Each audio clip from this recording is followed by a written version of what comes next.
Hello साथियों, स्वागत है आपका ISA स्टडी पॉइंट में मेरे यानी अजहर नज़ामी के साथ। जैसा कि हम लोग पढ़ रहे थे पिछले कई लेक्चर में ह्यूमन रिप्रोडक्शन के बारे में, तो हम लोग जान चुके थे ह्यूमन रिप्रोडक्शन किस प्रकार से होता है, किस प्रकार से मेल रिप्रोडक्टिव सिस्टम काम करता है, नेचर ने किस प्रकार से फीमेल रिप्रोडक्टिव सिस्टम को बनाया। हमने अलग अलग पार्ट में करके उसको समझ लिया था। अब हम लाए हैं आज आपके लिए नीट में पूछी गई सवाल को, यानी पहले कई सालों में जो नीट में ह्यूमन रिप्रोडक्शन चैप्टर से पूछा गया है क्वेश्चन, उन सभी क्वेश्चन का एक 20 क्वेश्चन का हम सेट लाए हैं आपके लिए। चलिए देखते हैं आगे। स्टार्ट करते हैं। ये हमारे डिस्प्ले में पहला क्वेश्चन है, select the correct sequence of sperm cell in male reproductive system. देखिए साथियों, ये कई बार पूछा जाता है कि स्पर्म का जो पाथवे है ना, उस पाथवे को बताएं। हमने पहला लेक्चर दूसरा लेक्चर में ही पाथवे को समझाया था कि किस प्रकार से जो है स्पर्म निकलता है, कहाँ से, टेस्टिस के सेमनीफेरस ट्यूबुल से किस तरह से निकलता है। ये सेमनीफेरस ट्यूबुल में स्पर्म बनता है। सेमनीफेरस ट्यूबुल कहाँ होता है? टेस्टिस के अंदर। टेस्टिस के अंदर छोटी छोटी ट्यूबुल होती है, उन ट्यूबुल के अंदर स्पर्म बनता है। वहां से निकल के रेटे टेस्टिस होता हुआ, वास इफरेंसिया होता हुआ, एपिडेडमिस होता हुआ वास डिफरेंस की तरफ जाता है। और वास डिफरेंस में, इस वास डिफरेंस में जो है अच्छा खासा लंबा टाइम तक स्पर्म क्या करता है? स्टे करता है, रुकता है वहां पे। स्पर्म स्टे करता है और फिर इजाकुलेटरी डक्ट होता हुआ, यूरेथ्रा होता हुआ, यूरेथ्रल मीटस के थ्रू से बाहर की तरफ चला जाता है। इसलिए इसका पहला नंबर क्वेश्चन का आंसर सी बिल्कुल सही जवाब होगा। चलिए लेते हैं अगला question. Which of the following depict the correct pathway of transport of sperm? फिर से वही सवाल को पूछा गया है दूसरे साल में। ये जो है तो सवाल ये बिल्कुल वही बता रहा है कि कौन सा पाथवे पूछ रहा है।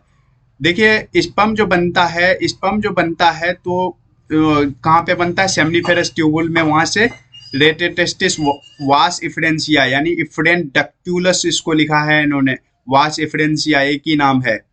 एपिडेडमिस होता हुआ वास डिफरेंस की तरफ चला जाता है। ऑप्शन नंबर ए इसका बिल्कुल सही जवाब होगा।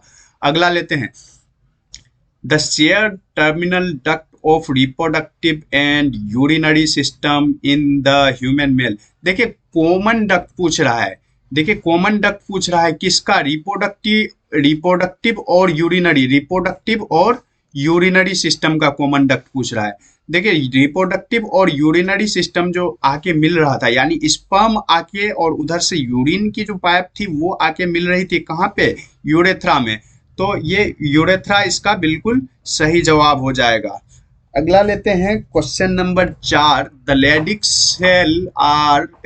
Cell as found in the human body are the secretory source of.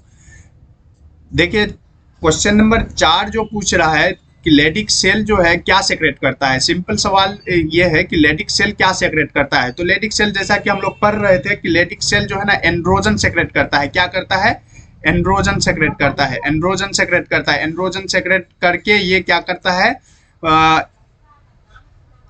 देखिए लेडिक सेल, इसका ऑप्शन नंबर 4 बिल्कुल सही जवाब हो जाएगा। लेडिक सेल एंड्रोजन सेक्रेट करता है। अगला लेते हैं सवाल number 5।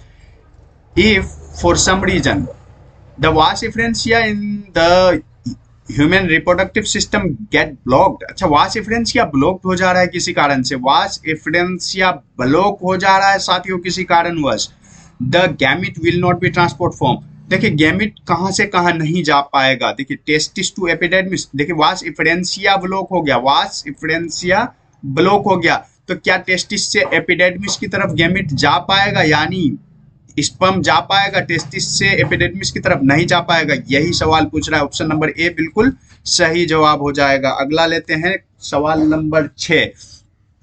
The testis in human are situated outside the abdominal cavity inside a pouch called scrotum.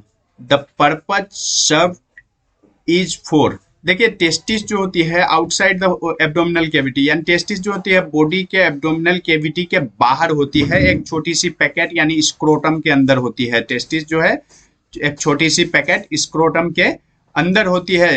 तो ये छोटी सी पैकेट है स्क्रोटम, स्क्रोटम के अंदर होती है, मगर ये क्यों बाहर रखा गया है? Maintaining the temperature lower than the internal body temperature, यही बिल्कुल सही जवाब है। 2 से 3 डिग्री सेल्सियस कम टेम्परेचर चाहिए, 2 से 3 डिग्री सेल्सियस कम टेम्परेचर होना चाहिए स्पर्म के फॉर्मेशन के लिए, इसी वजह से बॉडी से बाहर होता है। अगला लेते हैं हम लोग सवाल number 7। Hysterectomy is the surgical removal. देखिए हिस्टेक्टोमी एक नाम है मेडिकल साइंस में। टोमी जहां भी शब्द आए, आपको जहां भी टोमी मिले, ये देखिए आप समझने की कोशिश कीजिए। ये टोमी शब्द जहां भी मिले, टोमी मतलब होता है रिमूवल, सर्जिकल रिमूवल यानी सर्जरी करके कोई चीज काट रहे हैं। क्या काट रहे हैं? हिस्टेक्टोमी। यहाँ समझिए, हिस्टेक्टोमी यानी यूटेरस को हटा रहे हैं सर्जिकल रिमूवल करके। इसका बिल्कुल सही जवाब हो जाएगा ऑप्शन नंबर सी, यूटेरस को हटाने की प्रक्रिया, सर्जिकल रिमूवल कर यूटेरस को हटाने की प्रक्रिया क्या कहलाता है? हिस्टेक्टोमी कहलाता है। अगला लेते हैं सवाल number 8। The figure given below depict diagrammatic sectional view of human female reproductive system.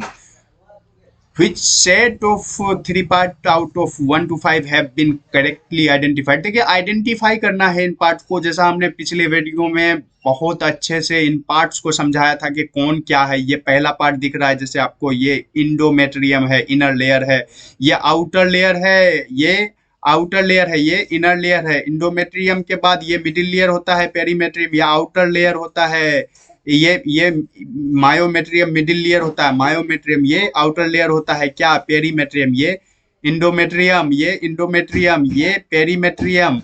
अच्छा ये इधर की तरफ देखिए, ये वाला फिम्ब्रिया कहलाता है, ये वाला फिम्ब्रिया कहलाता है, ये इधर सर्विक्स कहलाता है। तो इस तरह से हम लोगों को क्या करना है? जांच करना है इन डायग्राम में कि कौन सी जगह पे क्या है। तो देखिए इस पे जो पूछ रहा है, ये देखिए ये क्या है? ये क्या पोर्शन है? फिम्ब्रिया है ना? ये फिम्ब्रिया है, और फिम्ब्रिया से हल्का सा ऊपर जो पोर्शन होता है, ये वाला इनफंडिबुलम कहलाता है, ये वाला इनफंडिबुलम कहलाता है। देखिए ऑप्शन नंबर बी, थर्ड में इनफंडिबुलम क्या कहलाता है? ये इनफंडिबुलम। फोर्थ में फिम्ब्रिया, देखिए फोर्थ में फिम्ब्रिया, ये क्या है? Fimbriae, finger like projection fimbriae. और फिफ्थ में ये सर्विक्स कहलाता है। ये ऑप्शन नंबर बी बिल्कुल इसका सही जवाब हो जाएगा।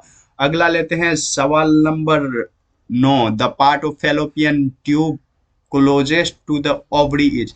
अच्छा ओवरी के नजदीक फैलोपियन ट्यूब का कौन सा पार्ट होता है? ये सवाल पूछ रहा है। देखिए ओवरी के नजदीक जो होता है ना फैलोपियन ट्यूब का जो पार्ट होता है, वो उसको इनफंडिबुलम कहते हैं, ओवरी के काफी नजदीक रहता है। अगला लेते हैं सवाल number 10। Bartholin gland are situated. Bartholin gland कहाँ होती है? बर्थोलिन ग्लैंड फीमेल में होती है साथियों, या मेल में? बर्थोलिन ग्लैंड फीमेल में होती है, फीमेल वेजाइना में होती है, फीमेल वेजाइना के दोनों साइड में सिचुएटेड होता है। देखिए अगला लेते हैं सवाल number 11। Meiotic division of secondary oocyte is completed. Meiotic division, देखिए सेकेंडरी oocyte में मियोटिक डिवीजन कब कंप्लीट होता है? ये सवाल पूछ रहा है। देखिए सेकेंडरी oocyte में मियोटिक डिवीजन जो है तो स्टार्ट तो बहुत पहले हो जाता है, मगर कंप्लीट कब होता है ये सवाल पूछ रहा है। जब स्पर्म आके ओवम के साथ फ्यूजन कर लेता है, जब स्पर्म आके ओवम के साथ फ्यूजन कर लेता है, तब जाके सेकेंडरी मियोटिक डिवीजन कंप्लीट होता है साथियों। अगला लेते हैं सवाल नंबर 12। सवाल नंबर 12 पूछ रहा है the difference between spermiogenesis and spermiation. अच्छा स्पर्मियोजेनेसिस एक अलग वर्ड है और स्पर्मिएशन एक अलग वर्ड है। ये देखिए स्पर्मियोजेनेसिस एक अलग वर्ड है और स्पर्मिएशन एक अलग वर्ड है। इन दोनों के बीच का जो डिफरेंस है, उस डिफरेंस के को पूछ रहा है कि ये डिफरेंस क्या है। स्पर्मियोजेनेसिस जो होती है ना, तो ये होता है फॉर्मेशन ऑफ स्पर्मेटोजोआ। क्या होता है? स्पर्मेटोजोआ का बनना। स्पर्मेटोजोआ का बनना क्या कहलाता है? स्पर्मियोजेनेसिस कहलाता है, स्पर्मियोजेनेसिस कहलाता है। और स्पर्मेटोजोआ का जो है ना रिलीज होना, ये क्या होता है?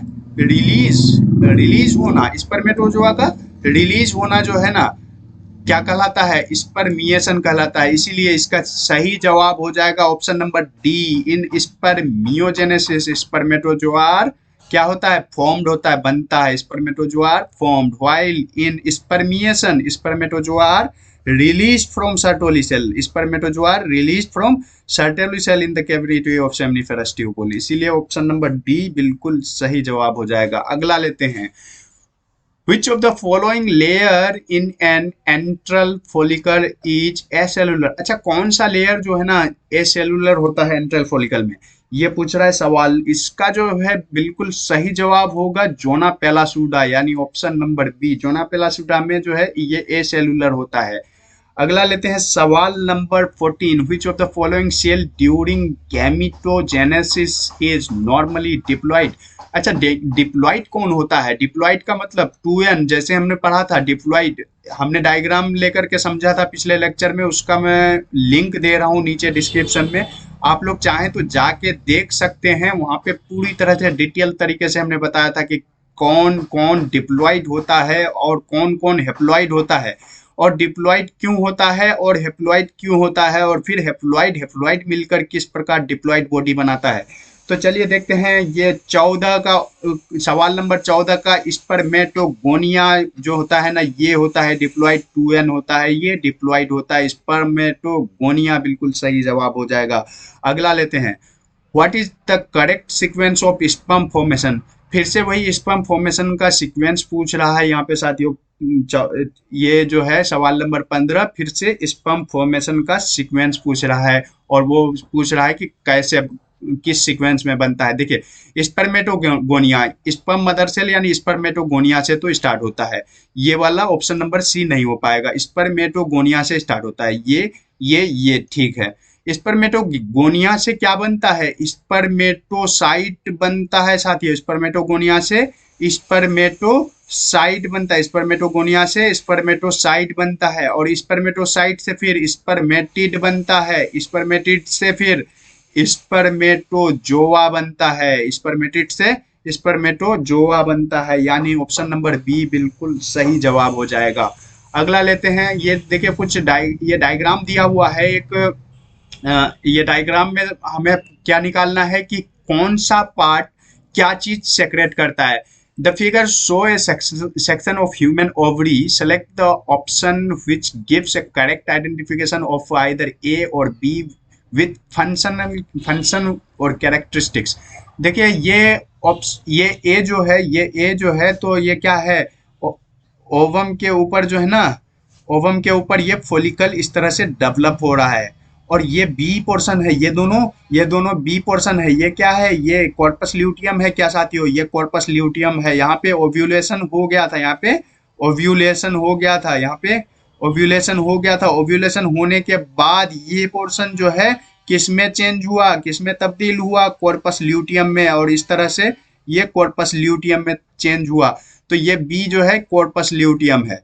कॉर्पस ल्यूटियम साथियों क्या सेक्रेट करता है, कॉर्पस ल्यूटियम जो है क्या सेक्रेट करता है, ये देखिएगा, कॉर्पस ल्यूटियम प्रोजेस्टेरोन सेक्रेट करता है, कॉर्पस ल्यूटियम प्रोजेस्टेरोन सेक्रेट करता है। इसलिए ऑप्शन नंबर ए बिल्कुल सही जवाब हो जाएगा इसका, ऑप्शन नंबर ए, क्योंकि कॉर्पस ल्यूटियम प्रोजेस्टेरोन सेक्रेट करता है। देखिए बी में, देखिए बी, ये बी है, ये बी है, ये क्या कहलाता है, B, corpus luteum. Corpus luteum क्या सेक्रेट करता है, प्रोजेस्टेरोन। तो बिल्कुल सही जवाब यहीं से हो जाएगा ये। अगला लेते हैं question number 17, which of the following hormone level will cause release of ovum यानी ovulation from the Graafian follicle. Graafian follicle से कौन सा हार्मोन जो है ओवम रिलीज करने में मदद करता है। देखिए, हाई कंसंट्रेशन ऑफ एस्ट्रोजन दिया है, option number A, high concentration of progesterone दिया है, ऑप्शन नंबर बी, सी दिया लो कंसंट्रेशन ऑफ एलएच और लो कंसंट्रेशन ऑफ एफएसएच। देखिए एलएच एफएसएच का तो कोई बात ही नहीं चल रहा है, यहाँ पे हाई कंसंट्रेशन ऑफ एस्ट्रोजन और हाई कंसंट्रेशन ऑफ प्रोजेस्टेरोन की बात हो रही है। तो ओव्यूलेशन जो होता है ना, ओव्यूलेशन हाई, उस टाइम जो आप ग्राफ देखेंगे, ग्राफ जो मेंस्ट्रुअस साइकिल का ग्राफ है, एमसी का जो ग्राफ हमने पिछले लेक्चर पे बात किया था, एमसी के ग्राफ की, मेंस्ट्रुअस साइकिल के ग्राफ की, तो उस ग्राफ को देखेंगे तो समझ में आएगा कि जब ओव्यूलेशन का टाइम था उस टाइम एस्ट्रोजन का लेवल बहुत हाई पे था, एस्ट्रोजन का लेवल हाई पे था, और LH जो है उस टाइम पे LH जो है LH का भी लेवल काफी हाई पे था, और LH का लेवल जब हाई पे था उसको क्या बोल रहे थे हम लोग, LH सर्ज बोलते थे, उसको LH सर्ज बोल रहे थे। यानी ये बिल्कुल ऑप्शन ए बिल्कुल सही जवाब हो जाएगा, हाई कंसंट्रेशन ऑफ एस्ट्रोजन। अगला लेते हैं सवाल number 18, which part of ovary in mammal acts as an endocrine gland after ovulation? अच्छा, ओव्यूलेशन के बाद जो है कौन सा पार्ट इंडोक्राइन ग्लैंड की तरह काम करता है? देखिए इसमें option number A stroma germinal epithelium दिया है, विटेलाइन मेम्ब्रेन दिया है, ग्राफियन फॉलिकल दिया है। देखिए मेच्योर ग्राफियन फॉलिकल जो होता है ना, मेच्योर ग्राफियन फॉलिकल बाद में किस में जाता है, बनता है कॉर्पस ल्यूटियम में, कॉर्पस ल्यूटियम में जाके बन जाता है। तो ये कॉर्पस ल्यूटियम जो है तो हार्मोन सेक्रेट करने लगता है, इसलिए ग्राफियन फॉलिकल बिल्कुल सही जवाब हो जाएगा।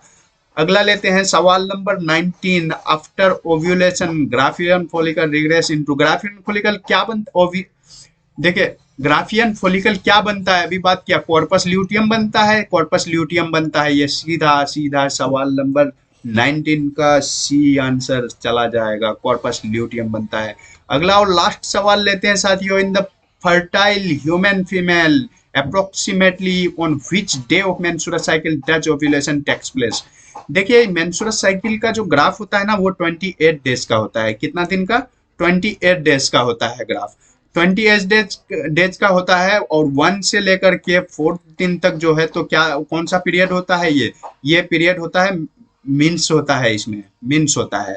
और फिर 14वां डे जो होता है, 14th डे जो होता है ये ओव्यूलेटरी डे होता है, ओव्यूलेटरी डे होता है 14th डे। तो 14वें दिन में जो है ना ओव्यूलेशन होता है, 14वें दिन में ओव्यूलेशन होता है। तो साथियों कैसा लगा हमारा ये वीडियो? अगर अच्छा लगा हो आपको तो कमेंट करके ज़रूर बताएं, और किसी किस्म का अगर सजेशन हो तो आप कमेंट बॉक्स में हमें दे सकते हैं। अगर वीडियो अच्छा लगा हो तो आप चैनल को लाइक करें, सब्सक्राइब करें, ताकि जो है हम आगे और भी अच्छा वीडियो आपके लिए ला सकें। अगला हमारा जो है रिप्रोडक्टिव हेल्थ स्टार्ट करेंगे, अगला चैप्टर रिप्रोडक्टिव हेल्थ हम लोग स्टार्ट करेंगे, रिप्रोडक्टिव हेल्थ। अगला हम लोग रिप्रोडक्टिव हेल्थ स्टार्ट करेंगे, और रिप्रोडक्टिव हेल्थ को बिल्कुल डिटेल में हम लोग पढ़ेंगे, डिटेल में पढ़ेंगे। और फिर जो है आप लोगों से बस इतना अनुरोध है कि जुड़े रहें चैनल में, और लाइक करते रहें, सब्सक्राइब करते रहें। बहुत शुक्रिया साथियों।